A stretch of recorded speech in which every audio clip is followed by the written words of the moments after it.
एक संत थे उत्तर प्रदेश के, जिनकी मृत्यु 10 साल पहले हुई थी। तो अभी उनकी एक शिष्या हैं जिन्होंने 28 जनवरी को समाधि ले ली। बट उनके शिष्य किसी को उनके पास जाने नहीं दे रहे और उनका कहना ये है कि हमने उनका चेकअप किया है।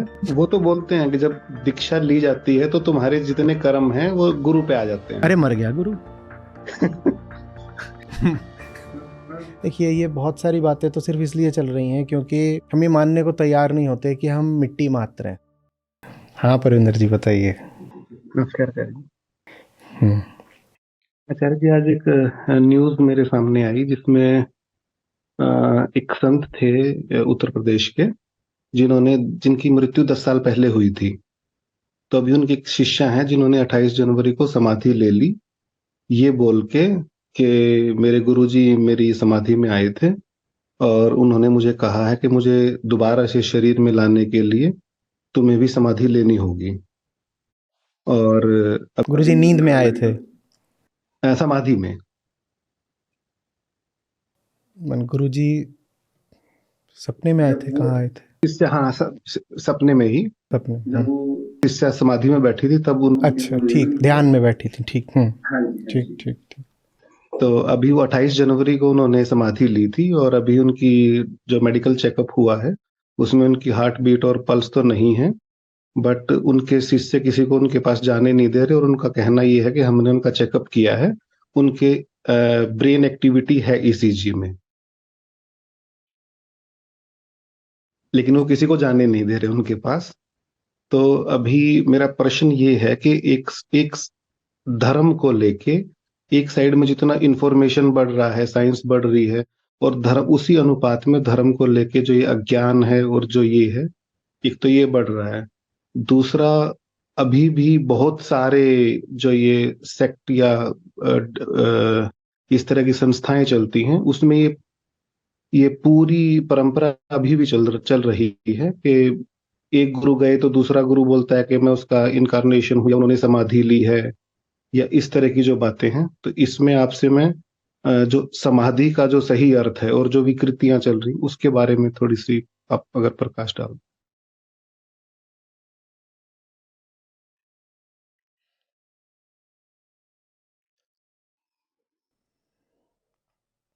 हम जब स्वयं को नहीं जानता तो मन को भर लेता है तमाम चीज़ों से, वो समस्या है। मन में ऐसी चीज़ों का मौजूद होना जो आपके काम तो आनी नहीं है पर आपको भारी रखती हैं यहाँ से, ये समस्या है। इसका समाधान ही समाधि कहलाता है। समाधि में कुछ भी ऐसा नहीं है जो जादूगरी से संबंधित हो, जो पारलौकिक हो, मिस्टिकल या मेटाफिजिकल हो। बहुत सीधी सी चीज़ है समाधि। और समाधान जितने गहरे होते हैं समाधि भी उतनी ही गहरी होती है। समाधान अगर सतही है तो समाधि भी सतही है।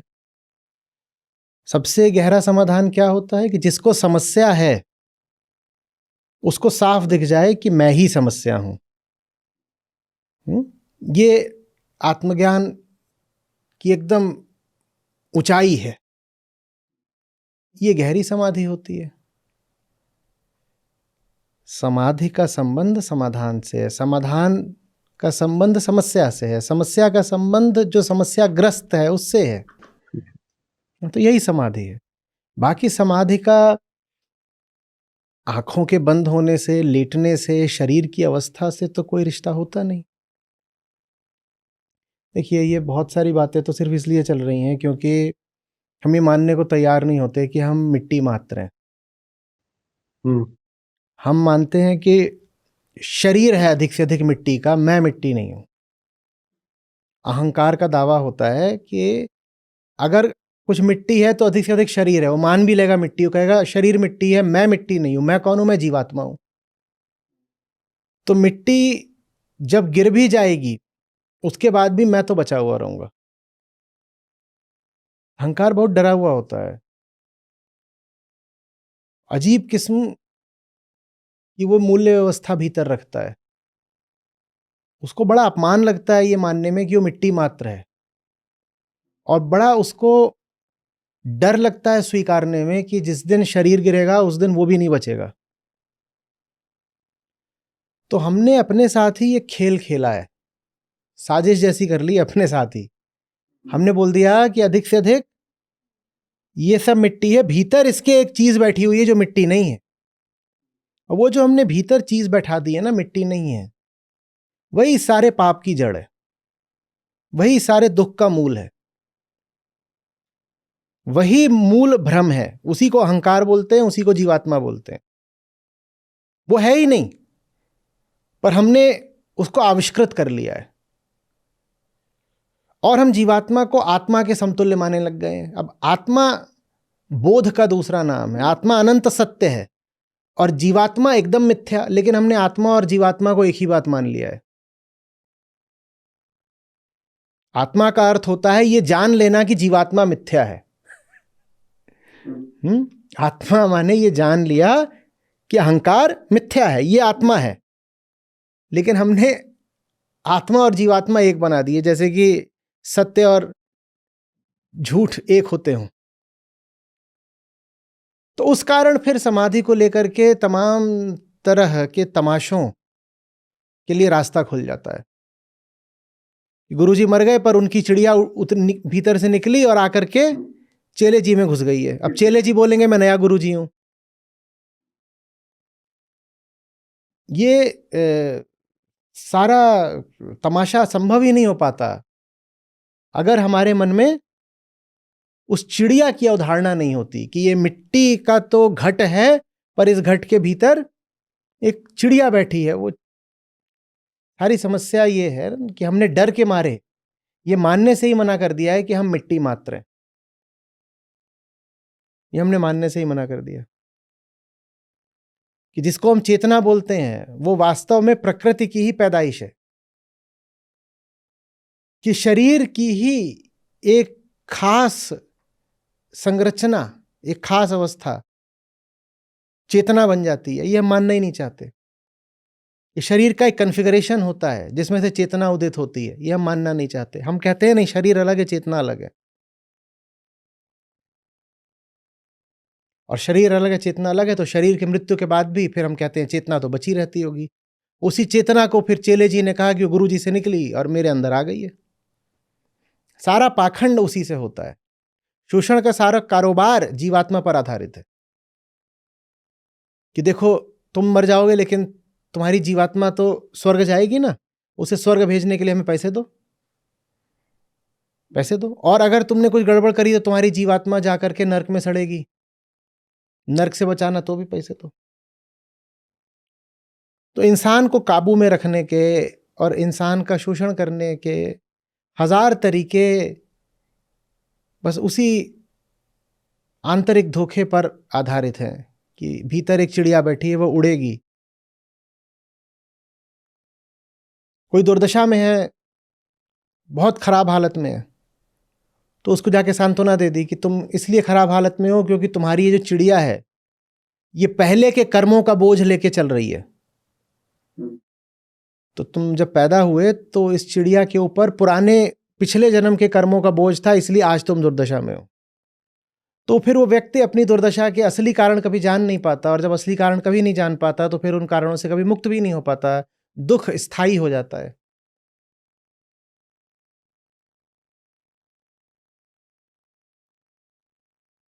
एक वो चीज अगर किसी तरह से जनमानस से हटा दी जाए, उसको हटाने का सबसे अच्छा तरीका है श्रुति, वेदांत।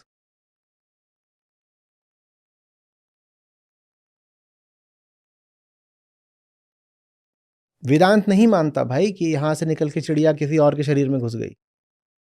पुनर्जन्म अहम वृत्ति का होता है, व्यक्ति का नहीं होता।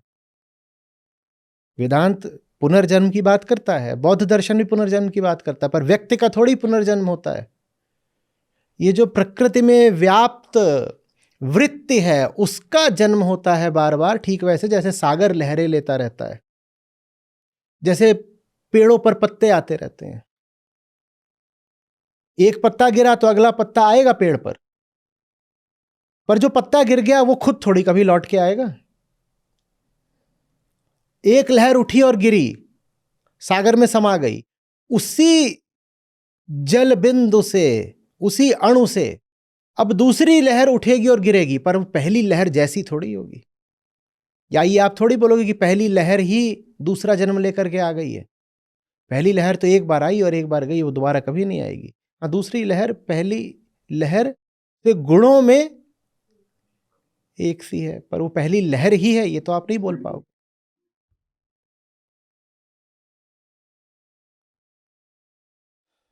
बादल हैं, बादल आए, बादल चले गए, बादल एक हो जाते हैं, बादल बिखर जाते हैं, ये सब पुनर्जन्म ही है जो प्रकृति में लगातार चल रहा है।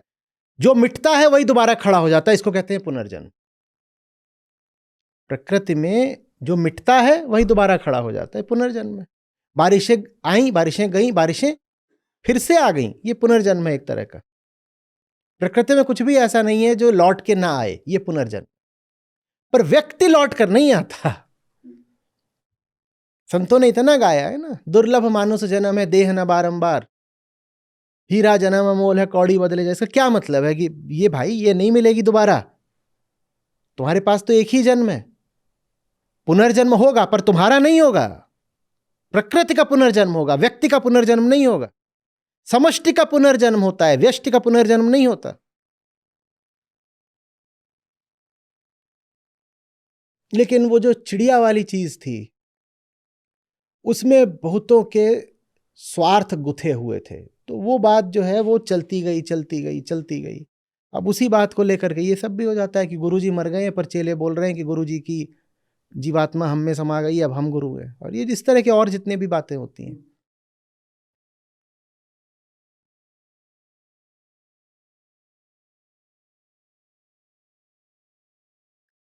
इस सारे खेल के पीछे जो हमारा डर है उसको बना के रखना। मौत से हर आदमी डरता है ना। हम्म। तो ये बोल के कि मेरे शरीर की मृत्यु होगी पर मेरी मृत्यु नहीं होगी, ये कह के अहंकार थोड़ा सा सुरक्षित अनुभव करता है, कहता है जान बच गई, जान बच गई, शरीर मरेगा मैं थोड़ी मरूंगा। अहंकार थोड़ा सुरक्षित अनुभव करता है, राहत मिल जाती है उसे, शरीर मरेगा मैं नहीं मरूंगा। भाई सत्य अमर होता है, तुम सत्य थोड़ी हो कि तुम अमर हो। तुम तो अहंकार हो, जो सबसे बड़ा झूठ है, वो तो मरेगा। आत्मा अमर होती है, जीवात्मा तो मिथ्या है, वो तो मरेगी। जीवात्मा माने वो अहंकार जिसे जीव ने आत्मा समझ रखा है, वो अहंकार जिसे जीव ने भ्रमवश आत्मा समझ लिया, उसको जीवात्मा बोलते। वो थोड़ी अमर है, वो तो भ्रम मात्र है।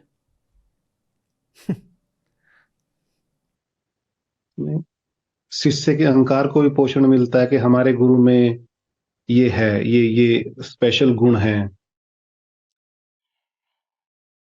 शिष्य तो अच्छे से जानता है कुछ स्पेशल नहीं है। अगर मैं नाटक कर रहा हूं कि इसमें अमृत है, तो हो सकता है आपको धोखा हो जाए कि इसमें अमृत है। एक आदमी तो बहुत अच्छे से जानता है ना इसमें अमृत नहीं है। कौन? मैं कैसे अपने आप को आश्वस्त कर लूंगा कि भाई इसमें अमृत है? हाँ, नाटक करना पड़ेगा, पूरे जीवन में पाखंड है। अब जो सही गुरु है वो ये बोलता है कि तुम मेरे पास आए हो, अब सारा ओनस तुम्हारे ऊपर है। और जो ये पूरी धारणा है गुरु की, उसमें वो लोग बोलते तुम मेरे पास आ गए, अब तुम्हारा काम खत्म, अब सारी जिम्मेदारी गुरु पे है। अब गुरु पे है। तो फिर जो आया है वो हमेशा के लिए बच्चा ही बना रह जाए फिर। हाँ। उसके उसके हाथ पांव काट दो, उसकी ताकत छीन लो, उसकी रीढ़ तोड़ दो, उसे कभी वयस्क मत होने दो कि तुम तो बेटा बच्चा, आ जा गुरुजी की गोदी में बैठ जा। यहाँ भी आते हैं, मैं बहुत परेशान हूँ गोदी में बैठने वाले, कहते हैं कि अब आप संभाल लो। मैं अपने धंधे नहीं मुझसे संभल रहे, तुम्हें और संभाल लूं? ये तो शिकायत मैंने भी काफी लोगों से सुनी है। यहाँ कुछ नहीं है। गुरु माने क्या? गुरु माने वो जो आपके भ्रमों से थोड़ा आपको राहत दिला दे। ये गुरु अधिक से अधिक ये कर सकता है। बाकी ये भी इंसान, ये भी इंसान, ये भी इंसान, मैं भी इंसान, आप भी इंसान, सब इंसान ही इंसान है, सब एक से पैदा हुए, एक से मर जाने हैं। गुरु माने क्या हो जाएगा? कोई फरिश्ता हो सकता है गुरु? क्या उपनिषद भी यही बोलते हैं कि आप साहब थोड़ा अंधेरे में हो, जो आपको रोशनी की ओर ले जाए वो गुरु है। बस यही गुरु। गुरु आपके पांव बनकर चल नहीं सकता, गुरु आपकी चेतना बनकर निर्णय नहीं ले सकता, गुरु आपका हृदय बनकर प्रेम नहीं कर सकता। जिंदगी आपकी है, आपको ही जीनी है और अपने दम पर जीनी है।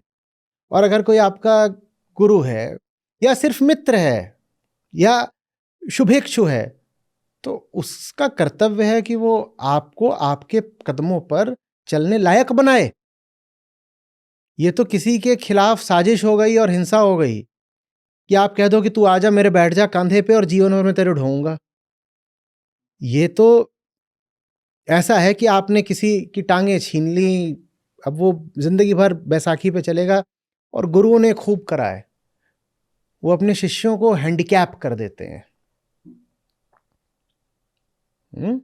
वो अपने अपने शिष्यों को आजाद जीने लायक नहीं छोड़ते। इस मामले में मुझे सबसे ज्यादा कृष्णमूर्ति जी पसंद है। वो इस बात को लेकर बहुत सतर्क रहते थे। आई एम नॉट योर गुरु। कोई जाए और उनको गुरु बस बोल दे, उनकी प्रतिक्रिया देखने लगे, आई एम नॉट योर गुरु। बोले तुम क्या करोगे मुझे गुरु बना करके? यही करोगे ना कि तुम्हारे निर्णय मैं लूं, मैं तुम्हारा मोरल कंपास बन जाऊं। मैं ये सब क्यों करूं भाई? ये तो तुम्हारे भीतर की संभावना का अपमान हो गया ना। जो काम तुम खुद कर सकते हो वो काम तुम करने लायक नहीं बचो, वो काम तुम्हारे लिए किसी और को करना पड़े, तो तुम तो अपाहिज हो गए ना, हैंडीकैप्ड हो गए। गुरु का काम तुम्हें अपाहिज बनाना थोड़ी। अगर मैं सचमुच तुम्हारा दोस्त हूं, हितैषी हूं, वेल विशर हूं, तो मैं तो कहूंगा ना कि भाई तू और कर सकता है, तुझे पता नहीं है कि तूने खुद ही अपने आप को बंधन में डाला हुआ है। अधिक से अधिक मैं ये करूंगा कि आपको ही जानने में सहायता कर दूंगा कि साहब आप जिन बातों को अपना बंधन समझते हो वो बातें मिथ्या हैं। ये काम हो सकता है गुरु का। इसके आगे ये सब नहीं है कि अब तुम यहां पे आ गए हो तो अब तुम्हारा काम खत्म, गुरु का काम शुरू। ये सब व्यर्थ की बातें हैं।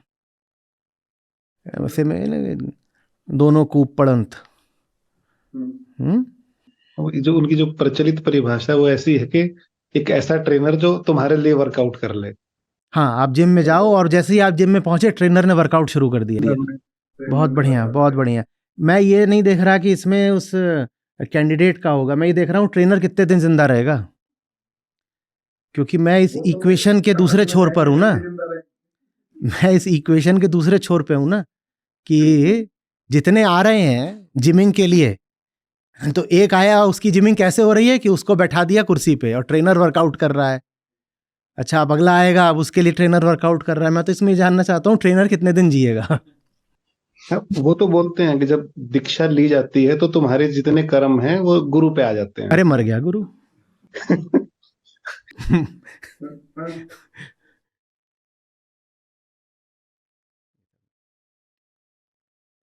मुझे एक अर्थ में पता है कि ये बातें अगर सही समझी जाएं तो गलत नहीं है, पर मुझे ये भी पता है कि 99% ये बातें गलत ही समझी जाएंगी।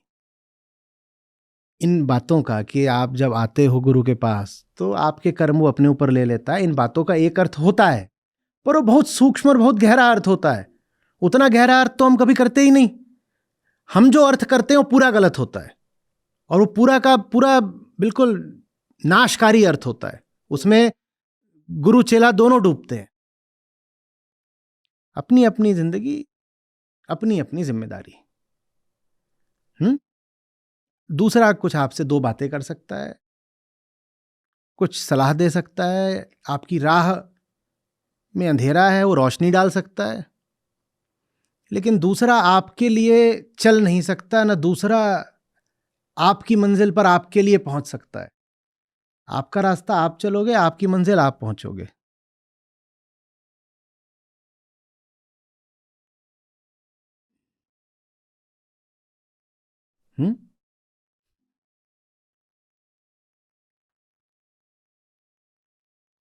कई बार हुआ था उनके साथ। आप उनका पूरा पढ़ेंगे ना कि अज्ञानवश या किसी ने हो सकता है कभी गुस्ताखी करके चुटकी लेनी चाहिए हो, लोग उनसे ऐसा बोल देते थे, क्योंकि वो 28 से 60 साल से ज्यादा वो बोलते ही रहे, तो हर तरह के उनको लोग मिलते, तो लोग उनसे ऐसे बोल दें, मैं कृष्णमूर्ति आपकी बात कर रहा हूँ, कि नहीं पर बाकी गुरुओं की तरह आप भी तो सलाह देते रहते हो, वो एकदम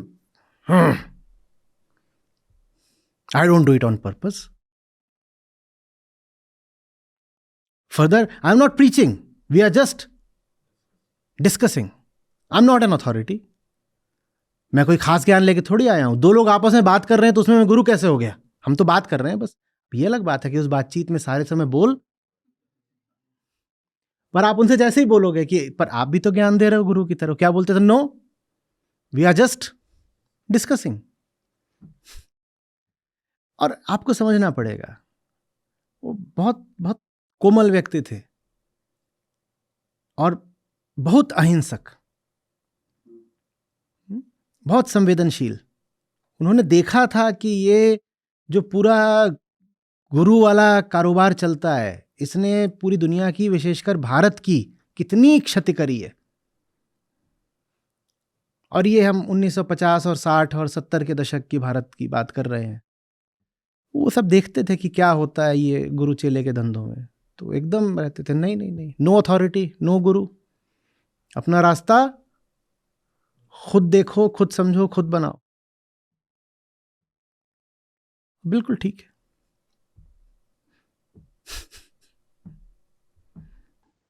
और रोशनी हो सकता है, कदम तो चलना है। हाँ, कोई आपका हमसफर हो सकता है, आपसे बात कर सकता है, आपको दो बातें बता सकता है, लेकिन देखिए जिम्मेदारी तो आपको ही उठानी पड़ेगी। कोई आपके सामने बहुत दरिया दली से कुछ लाके रख भी दे तो भी खाना तो आपको पड़ेगा, आपके मुंह में भी ठूस दे तो भी पचाना तो आपको पड़ेगा। किस हद तक हम अपनी जिम्मेदारी छोड़ सकते हैं और क्यों छोड़े?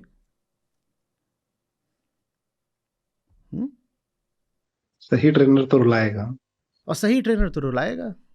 हाँ, ये हो सकता है कि आपसे साहब करते नहीं बन रहा तो वो आपको करके दिखा दे। ये हो सकता है कि उसने आपको लिटा दिया, आप प्रेस मार रहे हो, वजन ज्यादा हो गया, छाती पे आ रहा है, तो वो हाथ लगा दे, ठीक है। पर वो ये थोड़ी करेगा, जैसा आपने बड़ा रोचक उदाहरण दिया कि आपकी जगह वो बैठ करके एक्सरसाइज शुरू कर दे।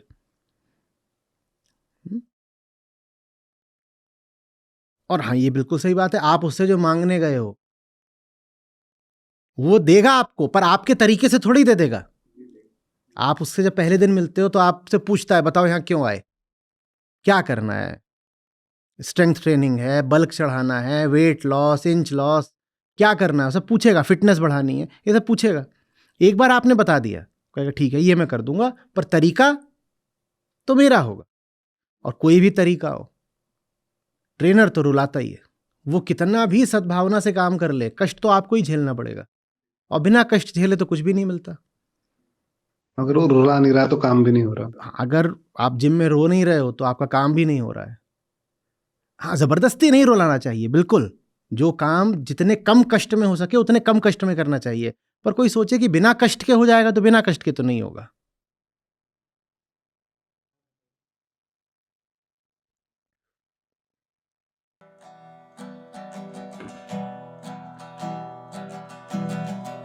जाका गुरु भी अंधला, चेला खरा निरंद।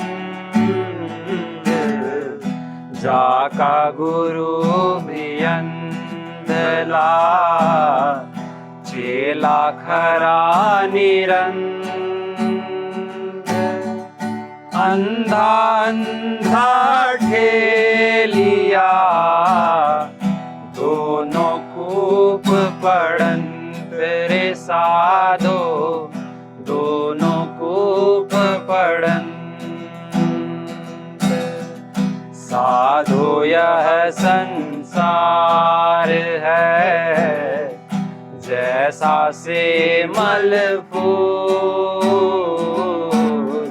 साधो यह संसार है, जैसा से मल फूल। दिन 10 के व्यवहार में, झूठे रंग ना भूल रे साधो, झूठे रंग ना भूल। दुर्लभ मानुष जन्म है, देह न बारंबार। दुर्लभ मानुष जन्म है, देह न बारंबार। तरवर जो पत्ता झड़े, बहुरी न लागे डार रे साधो, बहुरी न लागे डार। झूठे सुख को सुख कहे, मानत है मन मोर। झूठे सुख को सुख कहे, मानत है मन मोर। जगत जबैना काल का, कुछ मुख में कुछ गोद रे साधो, कुछ मुख में कुछ गोद। माया मरी ना मन मरा, मर मर गए शरीर। माया मरी ना मन मरा, मर मर गए शरीर। आशा तृष्णा ना मरी, कह गए दास कबीर रे साधो, कह गए दास कबीर। जाका गुरु भी अंधला, चेला खरा निरंतर। जाका गुरु भी अंधला, चेला खरा निरंतर। अंधा अंधा ठेलिया, दोनों कूप पड़ंत रे साधो, दोनों कूप पड़ंत। साधो यह संसार है, जैसा से मल फूल। साधो यह संसार है, जैसा से मल फूल। दिन दस के व्यवहार में, झूठे रंग ना भूल रे साधो, झूठे रंग ना भूल। दुर्लभ मानुष जन्म है, देह न बारंबार। दुर्लभ मानुष जन्म है, देह न बारंबार। तरवर जो पत्ता झड़े, बहुरी न लागे डार रे साधो, बहुरी न लागे डार। माया मरी ना मन मरा, मर मर गए शरीर। माया मरी ना मन मरा, मर मर गए शरीर। आशा तृष्णा ना मरी, कह गए दास कबीर रे साधो, कह गए दास कबीर। झूठे सुख को सुख कहे, मानत है मन मोह।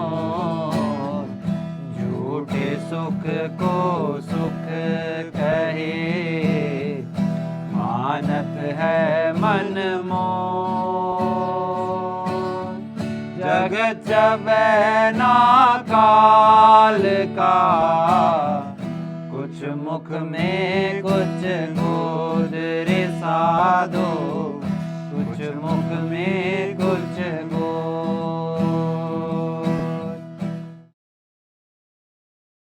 मैं एक्चुअली जनवरी से जुड़ी हूँ सर से, और जो बहुत सारी चीज़ें आचार्य जी ने मतलब मेरे जीवन में बदल दी। मुझे कुछ बहुत कोशिश नहीं करनी पड़ी कि मैं ये चेंज करूँ या वो चेंज करूँ, वो अपने आप होता चला गया। मुझे पता भी नहीं लग पाया कैसे हो गया वो सब कुछ। और सबसे पहले तो जो उन्होंने एक चश्मा ऐसा पहना दिया है कि पहले हमेशा चीज़ें बाहर की देखनी होती थी, अच्छा ये ऐसा हो रहा है, वैसा हो रहा है। अब वो चश्मा सबसे पहले मुझे खुद को ही दिखा देता है कि मैं जो कुछ भी कर रही हूँ वो मैं क्यों कर रही हूँ। तो ये सारी चीज़ें आचार्य जी की वजह से बदली हैं, और वो समय भी मुझे याद नहीं कि आचार्य जी से मैं कब भिड़ गई, जाके कहाँ भिड़ गई। लेकिन अब तो रोज़ ही भिड़ती रहती हूँ उनसे और मैं चाहती हूँ कि भिड़ती ही रहूँ, क्योंकि वो मुझे बहुत बदल रहे हैं। और शादी के बाद तो बहुत सारी चीज़ें हो जाती हैं जो करनी पड़ती हैं। तो इन्हीं सब चीज़ों में घुटे-घुटे से रहना, बहुत सारे बंधनों में घिरे रहना, इसी बीच में आचार्य जी आए और उन्होंने सब कट खत्म ही कर डाला सब कुछ। और मेरे हस्बैंड में भी मैं बहुत चेंजेस देख पाती हूँ कि जो इंसान खुद नॉन-वेज खाता था और वो अब मतलब ऐसे जानवरों की कोई भी ऐसी वीडियो देख के वो खुद रोता हुआ मुझे दिखता है कि एक दिन मैं देख पा रही थी कि उनके आँसू बहते जा रहे हैं। तो आचार्य जी ने कहा ना कि अब वो अपनी समझ से छोड़ेंगे तो वो हमेशा के लिए जाएगा। अगर मैं ज़बरदस्ती करवाऊँगी तो वो नहीं होगा। तो उनके एग नॉन-वेज कब छूट गया नहीं पता चला। वो तो बस यही सारी चीज़ें आचार्य जी से सीखी हैं, और भी वो जितना सिखाएँगे सीखेंगे। बाकी आज जो मैं श्लोक गाना चाहती हूँ वो ये है, काव्यात्मक अर्थ। वो बाहर नहीं जन्मेंगे कहीं, आस ये अवरुद्ध हो, हरि भीतर ही प्रगटेंगे कहीं, यदि स्वयं से युद्ध हो। धन्यवाद सर।